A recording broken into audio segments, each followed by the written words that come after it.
Hi Year 10, just a quick video just to talk through analysing a quote. So this is a pretty typical quote that I'm seeing across your essays. Unsinkable, absolutely unsinkable, classic Berlin quote. And this is a fairly typical response that I'm seeing. Priestley presents Berling as a character we should be rejecting. He doesn't stand for the progressive values Priestley wants to advocate for.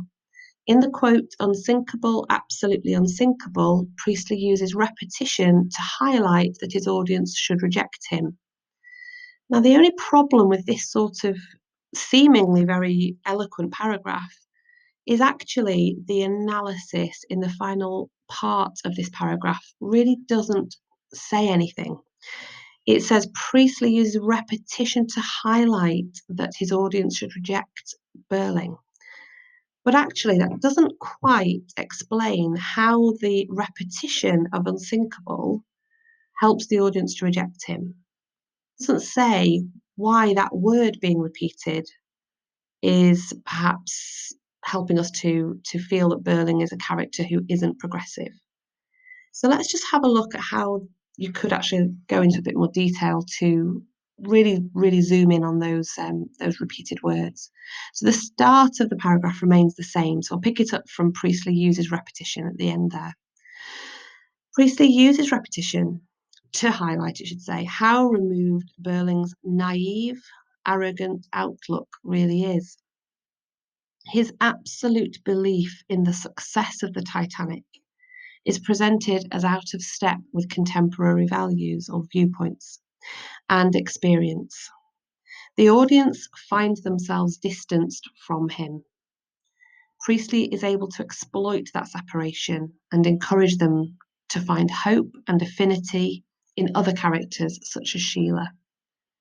So this time, what this paragraph does, even with its typos, is it completely convinces me as an examiner that the words unsinkable are repeated for a reason. They are repeated because he is saying the success of the Titanic is an absolute fact. And the audience knows, every single audience that's watched this play, contemporary really just means at the same time as, but it can also mean modern. It's quite a confusing word. But every audience that's watched this play knows that the Titanic wasn't a successful voyage. And so we have this separation, this distance or this separation between us and that character because of that repeated word.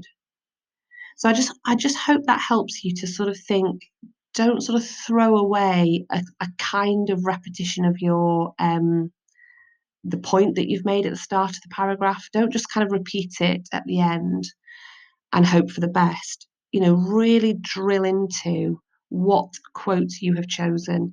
And it comes back to, your quote choice is absolutely crucial, because if you choose a quote that doesn't quite work for you, you are going to find this part of the paragraph much harder. But if you choose a really great quote, such as this one, or like bees in a hive, which a lot of you have chosen, it does what it needs to do for you to analyse that technique in detail. So yeah, we'll have a look at some of those ends of paragraphs. If you think you've got a good example, you could perhaps share with the class. Okay, thanks for watching this.